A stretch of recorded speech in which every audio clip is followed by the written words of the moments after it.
नमस्कार, news bioscope में आप सभी दर्शकों का स्वागत है। ईडी की ओर से मुख्यमंत्री हेमंत सोरेन को 7वां समन भेजा गया था और 2 दिनों के अंदर उन्हें जवाब देने को कहा गया था, लेकिन इसके बाद भी सीएम हेमंत सोरेन की ओर से उनका रुख स्पष्ट नहीं किया गया है।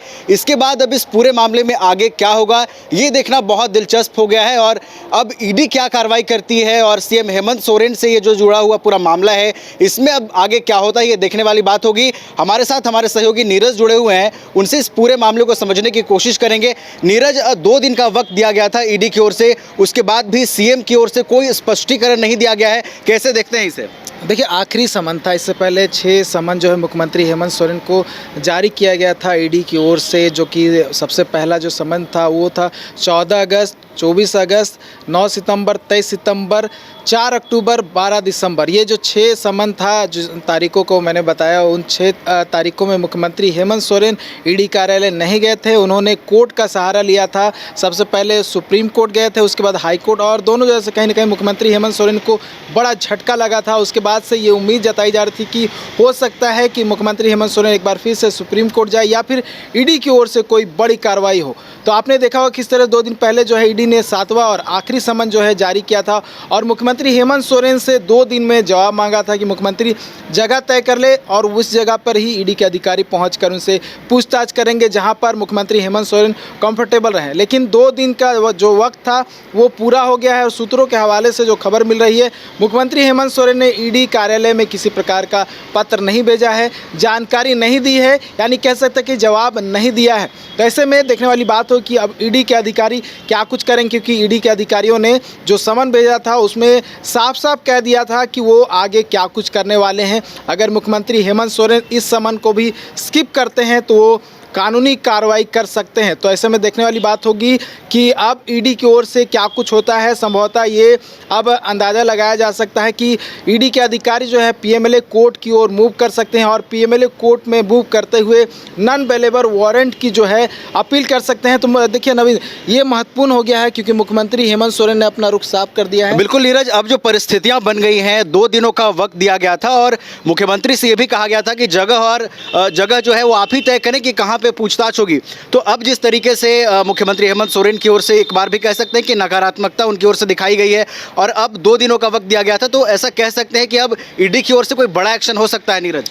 देखिए, मुख्यमंत्री हेमंत सोरेन शुरू से कहते रहे हैं कि जो समन उन्हें जारी किया जा रहा है वो कहीं ना कहीं राजनीतिक दबाव के कारण, राजनीतिक से प्रेरित होकर जो है उन्हें समन भेजा जा रहा है। और विभिन्न जैसे उनके जो राजनीतिक जो दल है, जो अलायंस पार्टी है जिसमें कांग्रेस और आरजेडी के जो लोग हैं, वो भी लगातार कहते रहे हैं कि ये कहीं ना कहीं राजनीति से प्रेरित है। और मुख्यमंत्री हेमंत सोरेन भी कई मंचों पर इस तरह से जो है कहते नजर आए हैं और ये भी साथ ही साथ उन्होंने कहा है कि वो अब आर पार की लड़ाई के मूड में है। तो मुख्यमंत्री हेमंत सोरेन इसको लेकर कई बार बोल भी चुके हैं।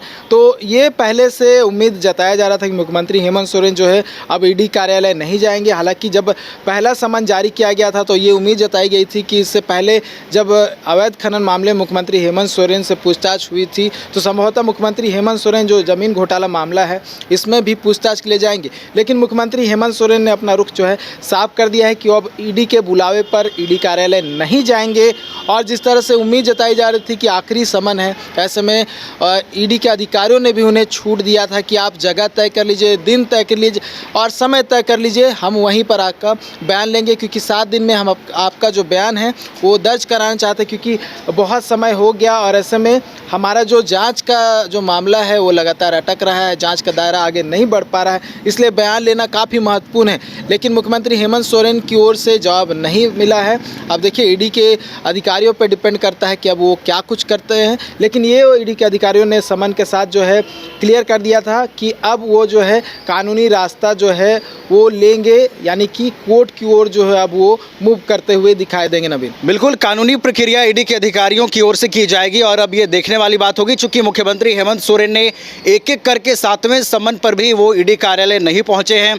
इससे पहले कई बार उनका पत्र जरूर ईडी कार्यालय पहुंचा था, लेकिन आखिरी समन पर जब मुख्यमंत्री हेमंत सोरेन को तिथि और समय निर्धारित करने का भी मौका दिया गया, उस पर भी मुख्यमंत्री हेमंत सोरेन ईडी कार्यालय नहीं पहुंचे हैं। और अब सारी नज़रें ईडी के अधिकारियों पर है कि वो आगे क्या कार्रवाई करते हैं, क्या वो पीएमएलए कोर्ट की ओर मूव करते हैं। फिलहाल हमारे साथ इतना ही, आप देखते रहिए न्यूज़ बाइस्कोप। राजधानी रांची में वाइल्ड वादी लेकर आया है रांची फ्लावर पार्क, जहां आकर्षक फूल मोह लेंगे आपका दिल। रात में आकर्षक लाइट से नजारा होगा रंगीन। परिवार के साथ उठाइए ट्रैम्पोलिन पार्क का लुत्फ। एक ही जगह पर मिलेगा amusement park, zip line, bird park, picnic और कुल्हड़ चाय का भी मजा। Monday to Friday entry fee सिर्फ 200 रूपए और सैटरडे और हॉलीडेज में महज 300 रूपए में भरपूर मनोरंजन। तो आइए वाइल्ड वादी।